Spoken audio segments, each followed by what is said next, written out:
Vive mon âme à te louer, tu as posé une lampe, une lumière sur ma route, ta parole Seigneur, ta parole Seigneur, que vive mon âme à te louer, tu as posé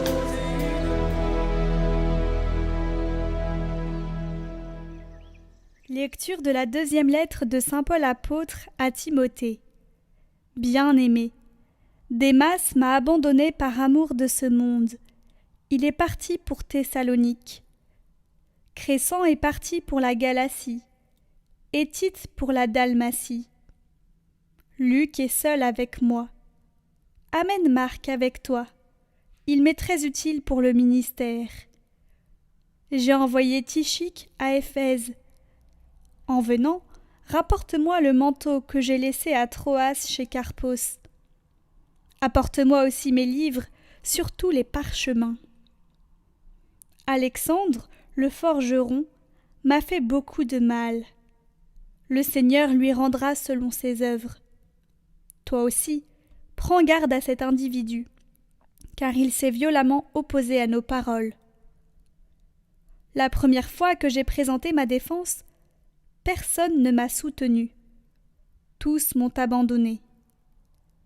Que cela ne soit pas retenu contre eux. Le Seigneur, lui, m'a assisté.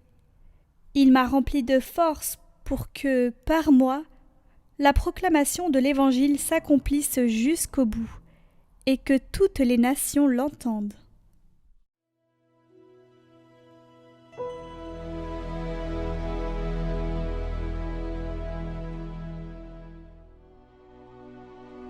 Que tes fidèles, Seigneur, disent la gloire de ton règne. Que tes œuvres, Seigneur, te rendent grâce, et que tes fidèles te bénissent. Ils diront la gloire de ton règne, ils parleront de tes exploits. Ils annonceront aux hommes tes exploits, la gloire et l'éclat de ton règne. Ton règne, un règne éternel, ton empire pour les âges des âges. Le Seigneur est juste en toutes ses voies, fidèle en tout ce qu'il fait. Il est proche de ceux qui l'invoquent, de tous ceux qui l'invoquent en vérité.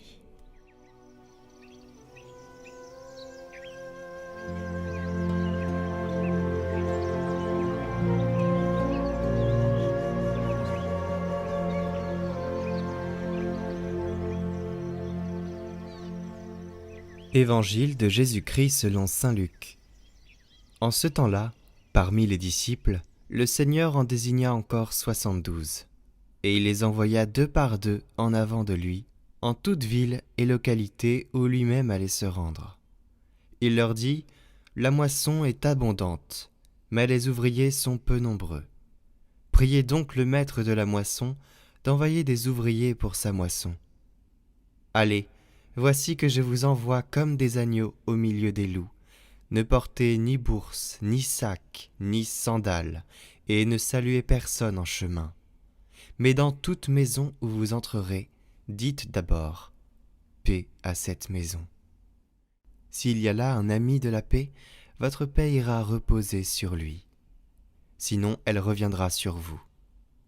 Restez dans cette maison, mangeant et buvant ce que l'on vous sert, car l'ouvrier mérite son salaire. Ne passez pas de maison en maison. Dans toute ville où vous entrerez et où vous serez accueillis, mangez ce qui vous est présenté. Guérissez les malades qui s'y trouvent et dites-leur : le règne de Dieu s'est approché de vous.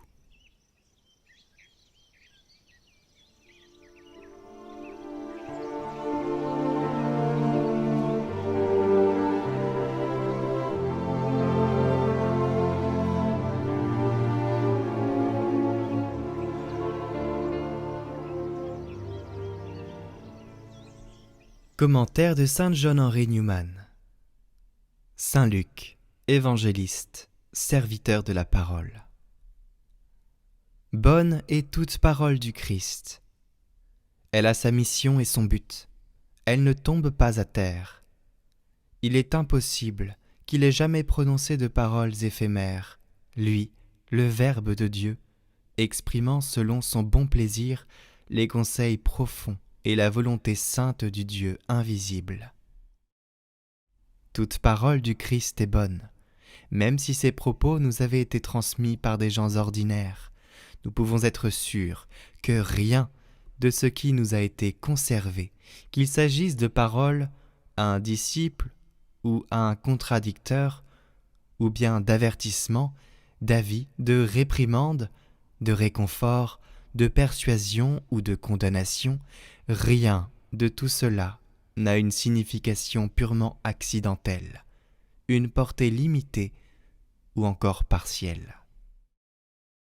Au contraire, toutes les paroles sacrées du Christ, bien que revêtues d'un habillement temporaire et ordonnées à un but immédiat, difficiles de ce fait à dégager de ce qu'il y a en elles, de momentané et de contingent, n'en gardent pas moins toute leur force à chaque siècle. Demeurant dans l'Église, elles sont destinées à durer pour toujours dans les cieux. Elles se prolongent jusque dans l'éternité. Elles sont notre règle sainte, juste et bonne, la lampe pour nos pieds, lumière sur notre route, aussi pleinement et aussi intimement pour notre temps que lorsqu'elles ont été d'abord prononcées. Cela aurait été vrai même si un simple soin humain avait recueilli ces miettes de la table du Christ, mais nous avons une assurance beaucoup plus grande parce que nous les recevons non pas des hommes, mais de Dieu. L'Esprit Saint, qui est venu glorifier le Christ et donner aux évangélistes l'inspiration d'écrire, n'a pas tracé pour nous un évangile stérile. Loué soit-il d'avoir choisi et sauvegardé pour nous les paroles qui devaient être particulièrement utiles dans les temps à venir, les paroles pouvant servir de loi à l'Église, pour la foi, la morale et la discipline. Non pas une loi écrite sur des tables de pierre, mais une loi de foi et d'amour, de l'esprit, non de la lettre. Une loi pour des cœurs généreux qui acceptent de vivre de toute parole, si modeste et si humble soit-elle, qui sort de la bouche de Dieu. Bonjour à tous, je fais cette vidéo pour vous proposer une prière, parce que nous voyons tout ce qui se passe actuellement dans le monde, il y a des tensions, plus que des tensions, il y a des guerres, non seulement en Europe, au Moyen-Orient, des guerres qui se dessinent aussi, des injustices, des persécutions dans l'Amérique du Sud, des chrétiens. Voilà, il y a plusieurs problématiques très importantes qui arrivent en ce moment. C'est une convergence un peu de crise internationale et nationale pour certaines. Je vous propose de prier pour la paix, parce que on a besoin de cette paix, on a besoin d'avoir de l'aide divine en quelque sorte, parce que nous humains sommes incapables de nous arrêter dans notre projection, et la pédagogie divine le permet. Elle permet des miracles. On l'a vu avec Fatima, il faut écouter, être attentif et prier. La prière non pas pour arrêter les conflits sur un statu quo, pour que ça s'apaise sur le moment mais que ça éclate plus tard. La prière pour que on puisse vivre ensemble, ensemble comme des peuples, ensemble comme des frères. Des peuples, c'est des différences. Des frères, c'est aussi des différences. Mais nous avons des liens du sang. Nous sommes tous frères, nous sommes humains. Il me semble donc qu'il faut prendre cette initiative de prière, mais pas une prière qui nous fait juste prier sur le moment et qui par la suite disparaît comme on a posé un acte, comme poser une bouteille sur une table, et puis après nous partons. C'est une prière qui doit être dans notre cœur. Nous devons invoquer la sagesse vis-à-vis de tout ce qui arrive, la sagesse divine, non pas la sagesse humaine, la sagesse divine pour avoir des yeux de discernement. C'est important de regarder le monde avec des yeux qui discernent, et pas des yeux qui sont dans la réaction émotionnelle forte. Donc je vous invite à faire vraiment cet acte de prière. Et nous allons proposer dans les jours qui viennent, j'ai peut-être pas le temps pour les jours qui arrivent, mais nous allons proposer une neuvaine ou alors une prière, un triduum, je vais réfléchir, mais une prière pour la paix. Et vous l'avez compris, pas une simple prière de paix que l'on pose un jour et que c'est fait, c'est une tâche qui a été effectuée, mais une prière qui s'ancre, qui s'enracine en nous. Et ça, déjà, ça doit être fait dans la parole divine. On doit s'enraciner dans la parole parce que ça nous apporte la sagesse, parce que ça nous apporte le discernement et que ça nous éclaire en des temps voulus sur des problèmes que l'on aurait, que l'on rencontrerait. C'est très important de ne pas prier juste de manière complètement déracinée, mais de vraiment avoir une vision qui s'inscrit dans quelque chose de plus profond. Et par la suite, cela nous inspirera des actions à effectuer, inspirées de l'esprit, parce que finalement, tout seul, on ne peut rien. Finalement, tout seul, nous sommes livrés à nous-mêmes. Et comme c'est des problématiques, plus que des problématiques, des tensions, des guerres, des horreurs qui sont perpétrées au nom d'idéologie, il faut être très attentif à nous-mêmes, ne pas entrer dans une idéologie quelconque, mais à suivre les pas du Christ. Qu'est-ce que ça veut dire suivre les pas du Christ ? Ça veut dire avoir le discernement qu'il a déjà mis en nos cœurs avec un commandement, le commandement nouveau, aimez-vous les uns les autres comme je vous ai aimé.